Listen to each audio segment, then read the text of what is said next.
Glorificado seja o nome do nosso Deus. A paz do Senhor Jesus, que Deus possa abençoar, que Deus possa ajudar.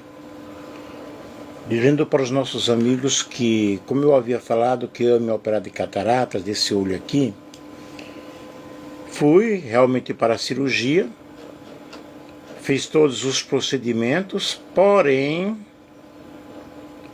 não operaram, porque precisava de anestesia. Simplesmente com a dilatação da pupila não resolveu. E simplesmente vai ter que remarcar quando, não sei. Vim muito chateado, que já queria estar livre disso aí. Mas tudo bem. Vamos aqui fazer uma live. E esta live tem como título a simplicidade do Evangelho e a corrupção da religião moderna. Vamos falar sobre esse assunto aí, tá?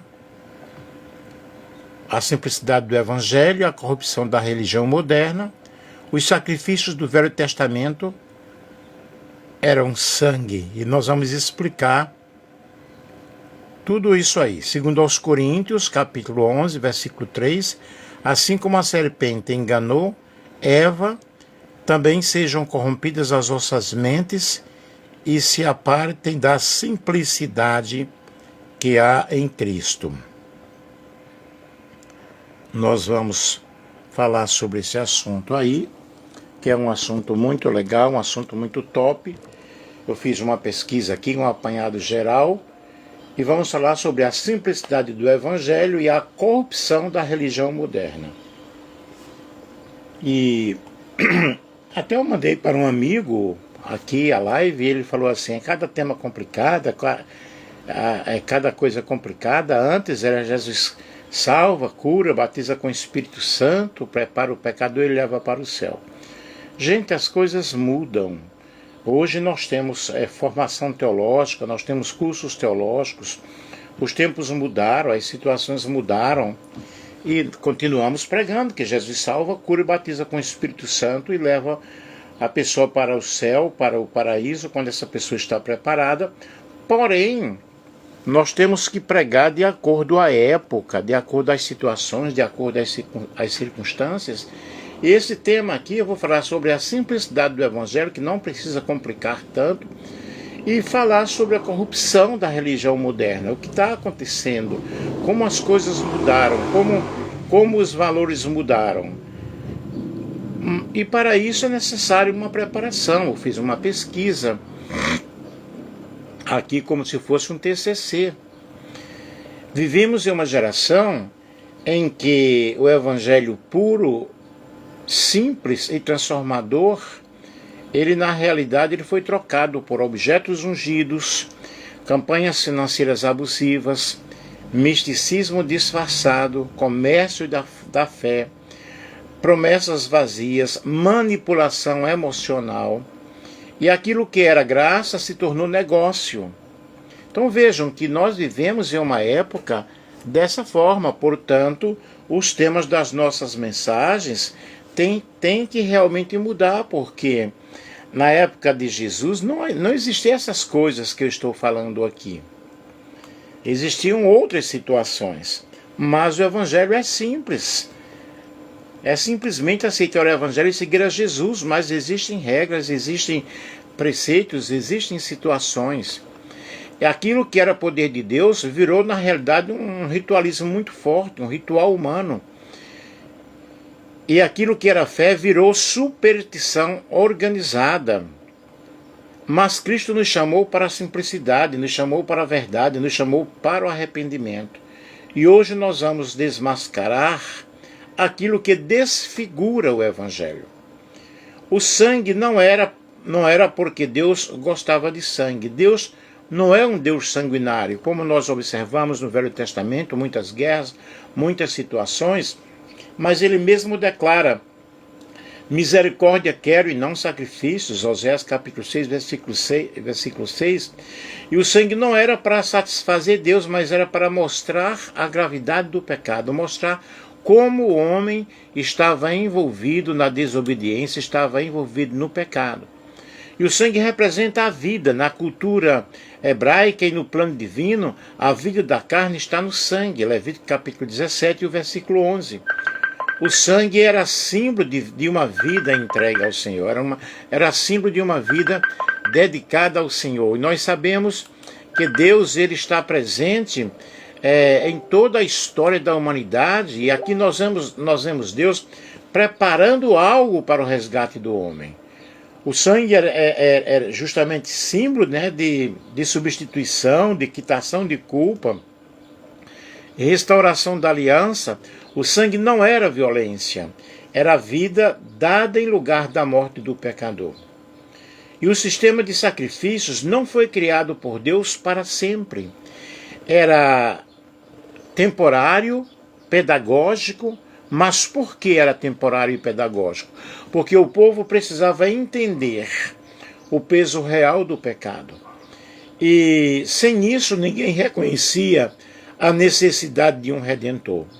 Os sacrifícios eles funcionavam como sombra, como figura, como ponte, como uma preparação para Cristo. Apontavam para algo muito maior. O sangue apontava para o sacrifício perfeito. Todo sangue derramado no Antigo Testamento era um sinal profético de que viria alguém cujo sangue era perfeito, eterno, suficiente, uma vez por todas, um sacrifício eterno. E Hebreus capítulo 10, versículo 4 diz: é impossível que sangue de touros e de bodes tire pecados. Ou seja, os sacrifícios eram um símbolo e não uma situação e não uma solução final. A solução final é: eis o Cordeiro de Deus que tira o pecado do mundo. João capítulo 1, é o versículo 29. Vocês que estão aí presentes, pessoal, compartilhem com outras pessoas. Um bom dia para todos, tá? No Novo Testamento, o próprio Deus derrama o próprio sangue.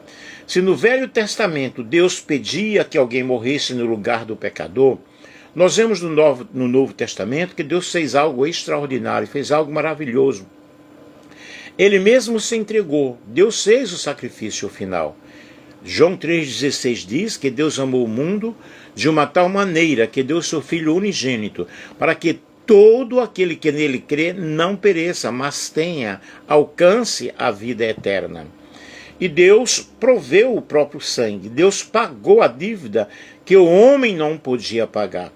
Isso revela não um Deus que gosta de sangue, mas um Deus que tem compaixão, um Deus que tem misericórdia, um Deus que ama, um Deus que toma o lugar e sacrifica a si mesmo pelo pecador.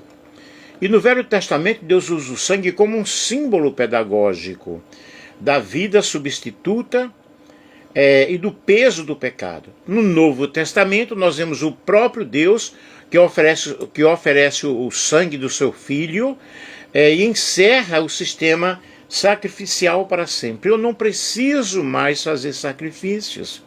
Eu não preciso oferecer mais sacrifícios, porque o que Deus pede é o nosso coração. Deus pede que nós nos entreguemos a Ele e reconheçamos a salvação que veio através da graça e através de Jesus Cristo. Isso não revela crueldade, mas revela a justiça, a compaixão, a misericórdia de Deus, o amor e a redenção. Vejamos aqui a diferença entre os sacrifícios pagãos e os de Israel. Os sacrifícios pagãos das nações ao redor. Os povos pagãos, os cananeus, os fenícios, os moabitas, egípcios, amorreus, etc., sacrificavam, eles ofereciam sacrifícios. Deixa eu ver aí.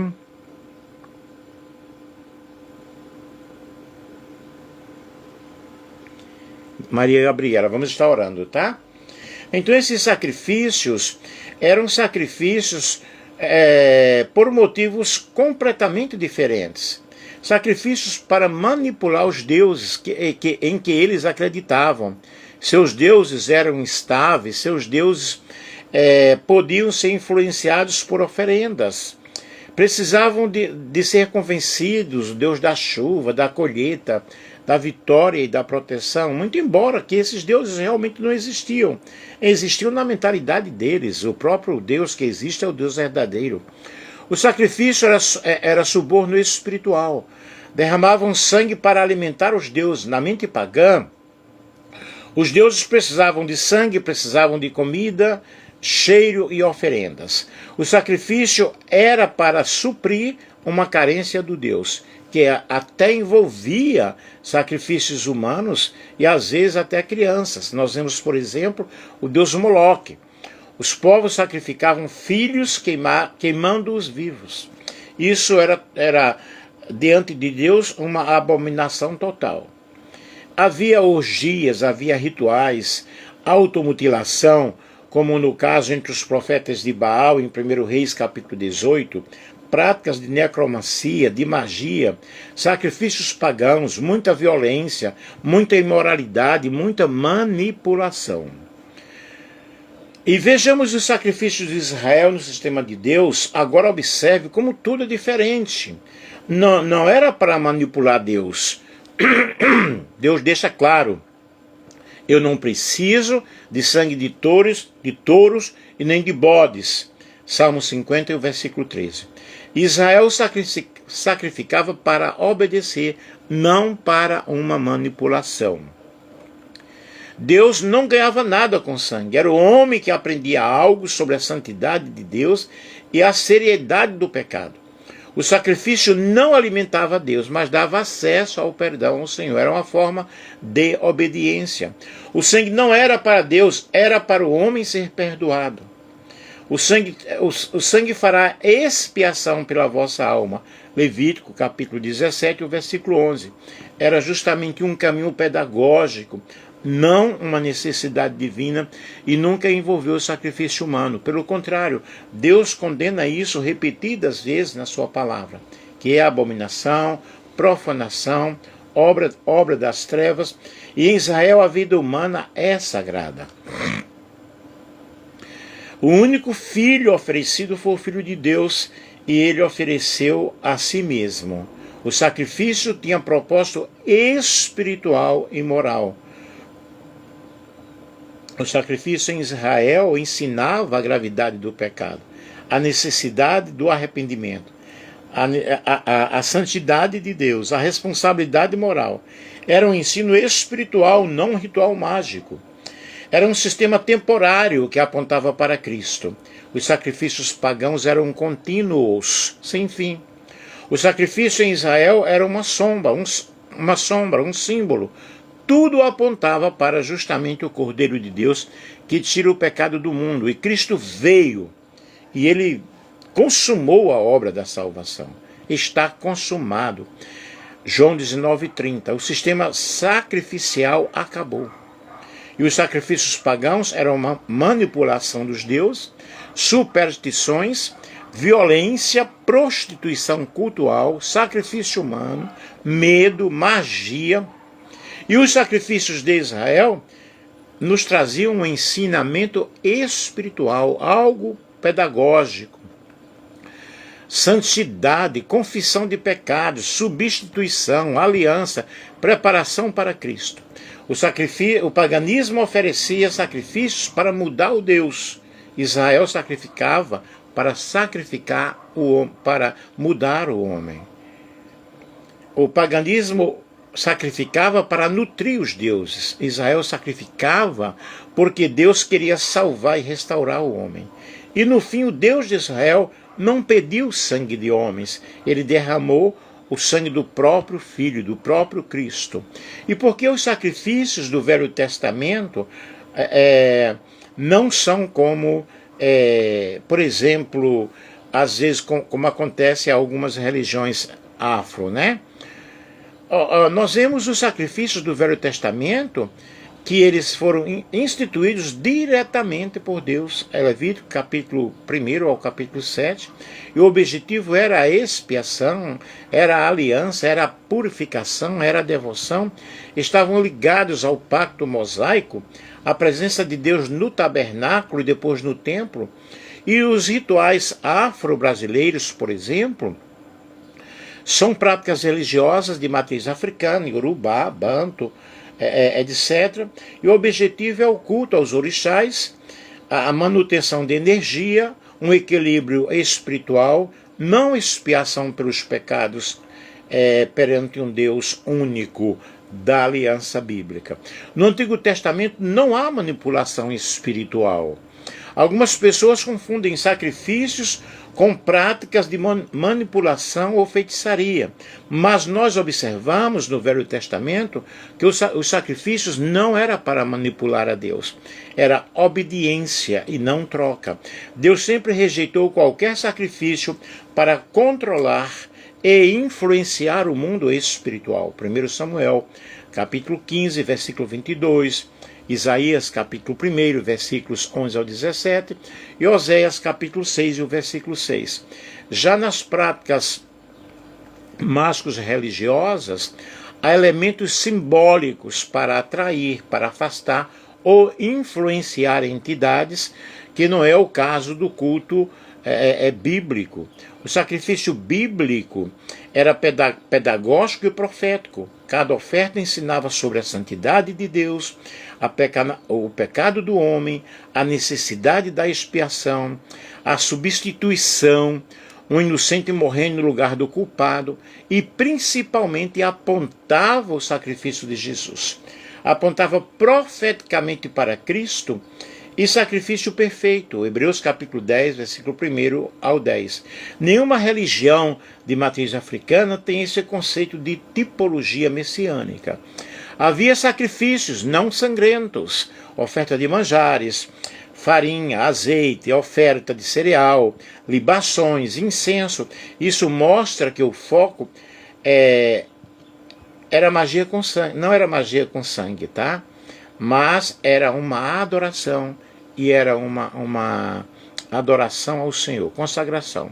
Deus condena essas práticas mágicas. Mesmo no Antigo Testamento, Deus proíbe adivinhações, feitiçarias e magias, Deuteronômio capítulo 18, versículo 9 ao 12, ou seja, qualquer semelhança superficial não significa associação real.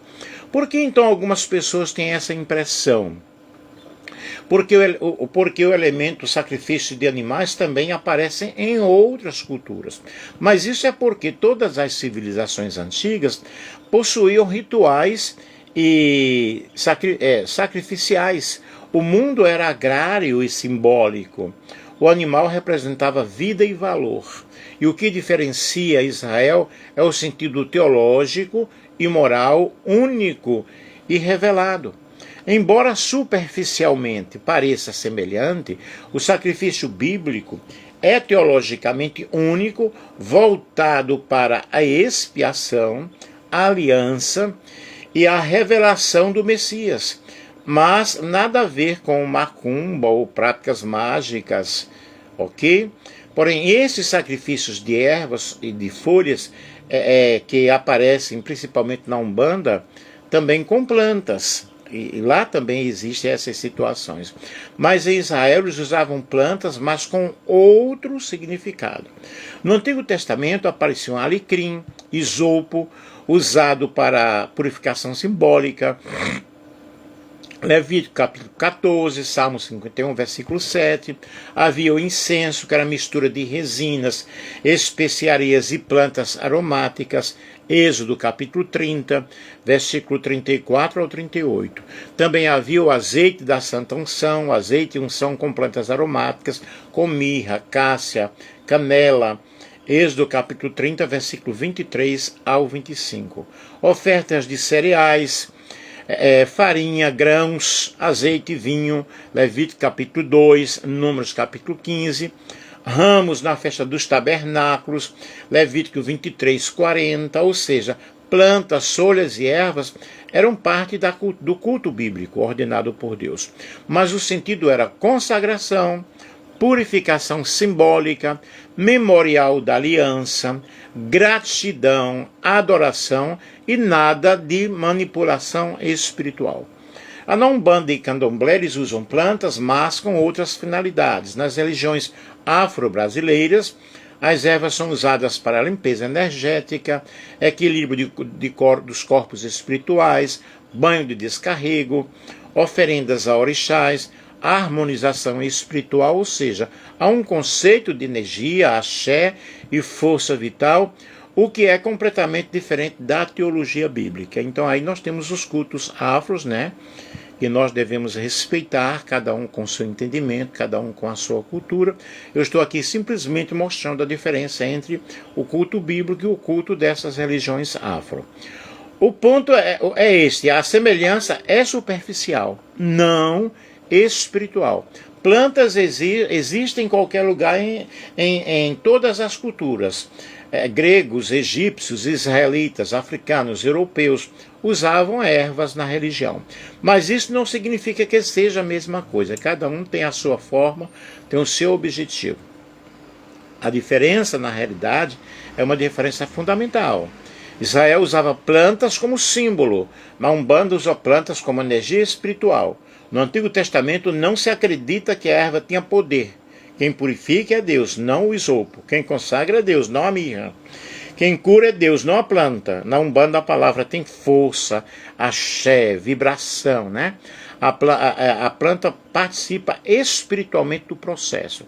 Então observe aqui que são situações, são doutrinas completamente diferentes. A Bíblia combate qualquer ideia de magia ou energia, mesmo que haja o uso de plantas. Deus proíbe a feitiçaria, a bruxaria, a encantamentos, adivinhações, manipulação espiritual. Deuteronômio capítulo 18, 9 ao 12. Ou seja, o uso da planta, de plantas bíblicas, tem um propósito diferente: obediência e simbolismo, não magia ou energia. E é normal realmente parecer à primeira vista, porque envolve ervas e folhas, mas teologicamente, espiritualmente e liturgicamente não tem nada a ver. Israel, nós vemos aí uso simbólico, ordenança, né? Ordenado, profético, voltado para Deus. Na Umbanda nós vemos uso energético, místico, voltado para entidades espirituais. E vamos aqui por partes. Há práticas em algumas igrejas que se parecem com rituais místicos. Isso sim, isso é verdade. Não tem a ver com Umbanda em si, mas com um sincretismo religioso muito forte, com emocionalismo e com as crenças populares. E alguns exemplos que podem nos lembrar essas situações são rosas ungidas, que tem no meu evangélico, principalmente no meu neopentecostal, né? Sal grosso gospel, água consagrada, pedra do milagre, o manto, né? Toalhinha ungida, campanha de 7 dias, 7 portas, 7 montes, objetos como martelo, chave, arca, cajado, quase como amuletos. São transferência de objetos para receber poder. Essas práticas muitas vezes, ou seja, não têm sentido bíblico, não têm base bíblica, e acabam parecendo com rituais mágicos. Aí nós vemos esse sincretismo religioso que envolve também no meio evangélico. Mas semelhança não é origem. Não é que essas igrejas façam macumba. O que acontece é outra coisa. Misturam a fé com o misticismo popular, substituem a fé na palavra por objetos e campanhas, pessoas que começam a acreditar em poder no objeto e não em Deus, e isso aproxima mais da superstição do que a teologia cristã. Por isso o tema da nossa mensagem é a simplicidade do Evangelho, e como as coisas mudaram completamente, como elas estão na época atual. E a Bíblia já alertava sobre isso. Mesmo Israel, que tinha rituais ordenados por Deus, às vezes caía em misticismo. Jeremias condenou o pão das rainhas do céu. Isaías condenou amuletos. Oséias falou contra feitiços e objetos mágicos. O povo usava incenso achando que tinha um poder em si mesmo. Ou seja, o problema é antigo, não é de agora, pessoal. Esse misticismo não é de agora, só que agora se multiplicou muito mais.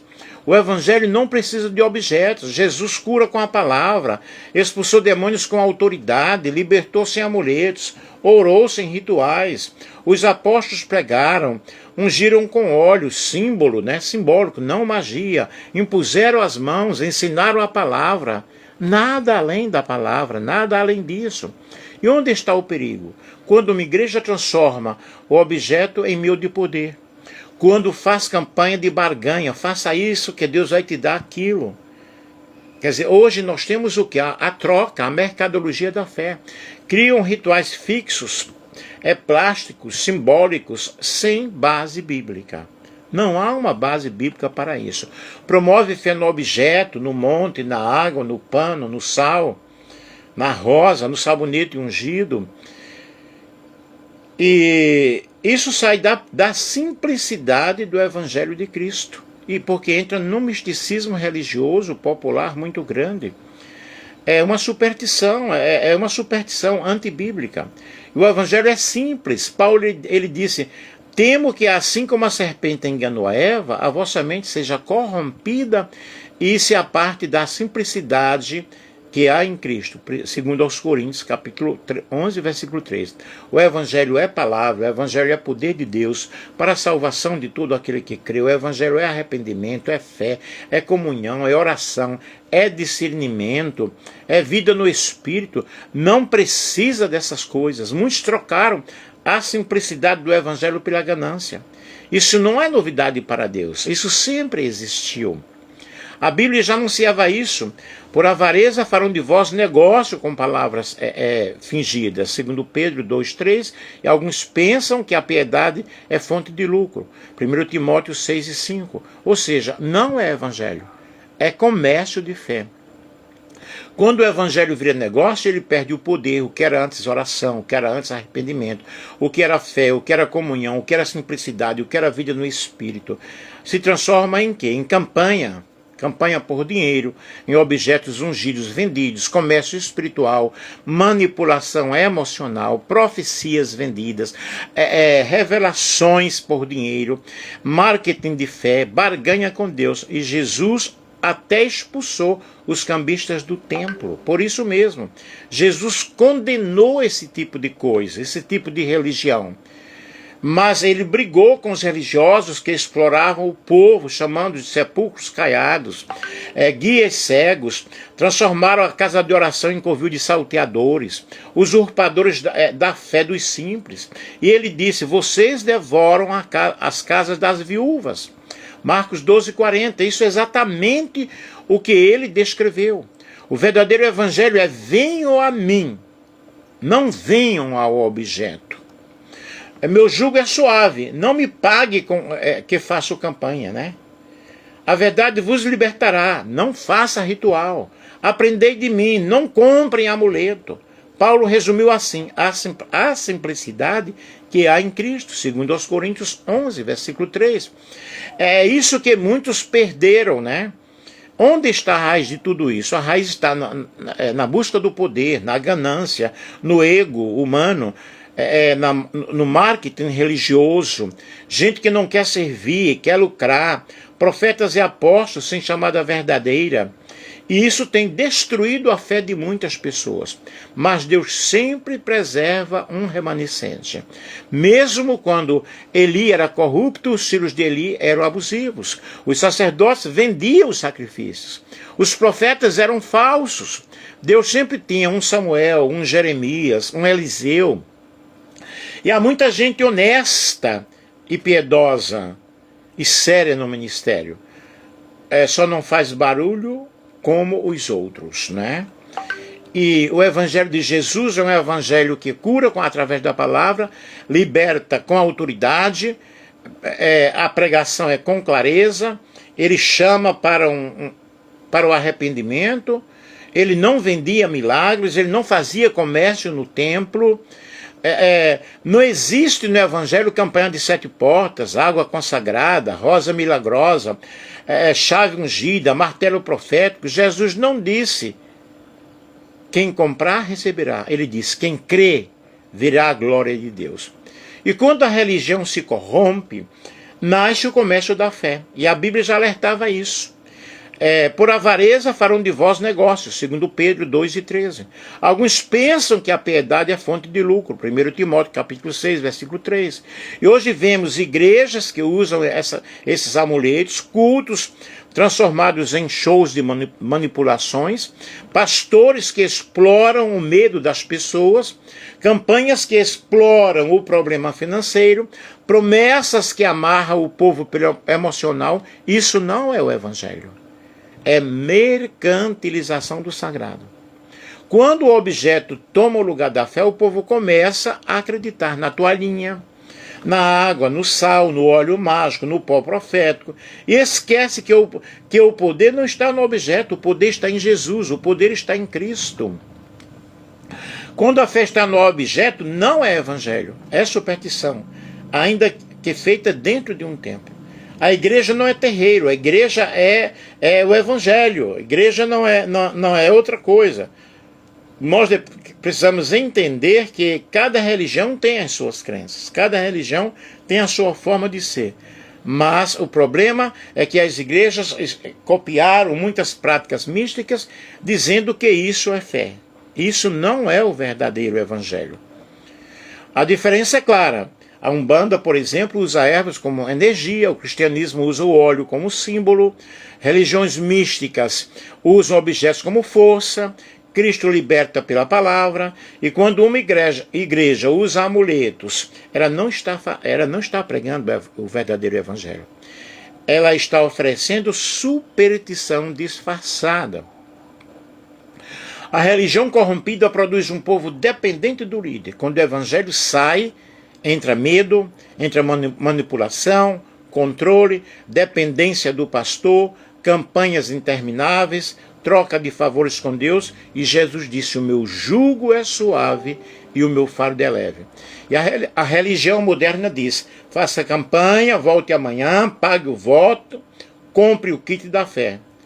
E são campanhas que umas são presas à outra, né? Deus simplesmente preserva um remanescente, mesmo na época dos fariseus, dos cambistas, dos falsos profetas. Deus levantou João Batista, levantou Jesus, os apóstolos, a igreja fiel. E não há pastores sérios, bíblicos, humildes, íntegros, que não apareçam na mídia, mas carregam a chama do evangelho puro.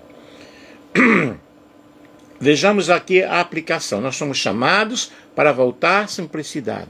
Quando algo assim, Cristo não pediu para você comprar, Ele pediu para você acreditar, para você crer.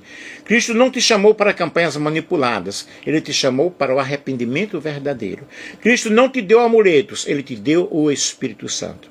Se você quer voltar ao evangelho simples, ao evangelho da cruz, ao evangelho da graça, ao evangelho do arrependimento, ao evangelho da palavra, então agora, onde você estiver, coloque a mão no seu coração e diga: Senhor Jesus, eu volto para a simplicidade do teu evangelho.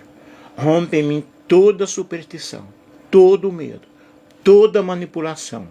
Restaura a minha fé, Senhor. Eu quero te seguir, eu quero te agradar, Senhor, eu quero te agradecer. Em nome de Jesus. Amém? Que Deus te abençoe, que Deus ajude. Eu pesquisei, tá?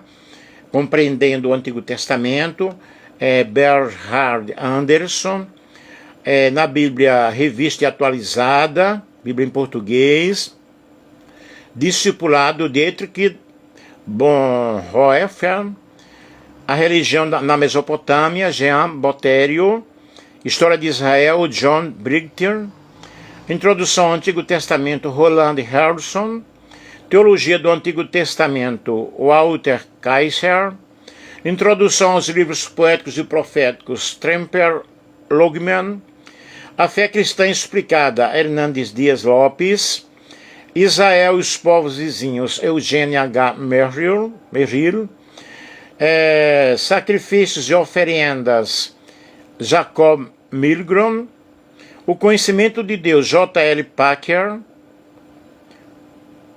Mitologia dos Orixás, Reginaldo Prade, Orixás da Metrópole, Wagner Gonçalves da Silva, A Cruz de Cristo, John Stott, Religiosidade Contemporânea e Sincretismo, Carlos Stern.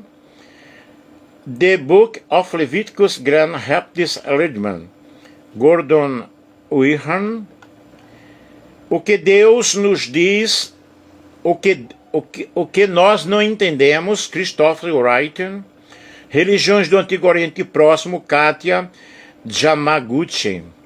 São alguns livros que eu busquei, que eu pesquisei, aí está toda uma referência. Eu espero que você tenha compreendido sobre essa palestra aqui, sobre esse estudo aqui. Que Deus ajude, que Deus abençoe. Em nome de Jesus, tenham uma feliz sexta-feira.